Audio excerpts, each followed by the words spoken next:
You ask Tiger to solve. This deals with linear equations with one unknown.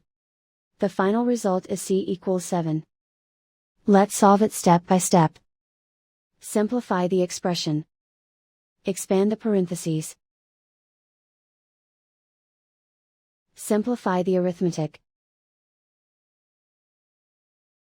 Swap sides.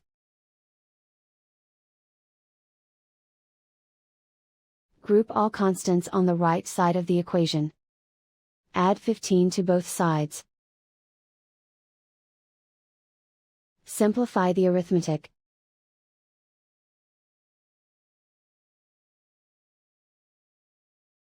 Isolate the c. Divide both sides by 3. Simplify the fraction. Find the greatest common factor of the numerator and denominator. Factor out and cancel the greatest common factor.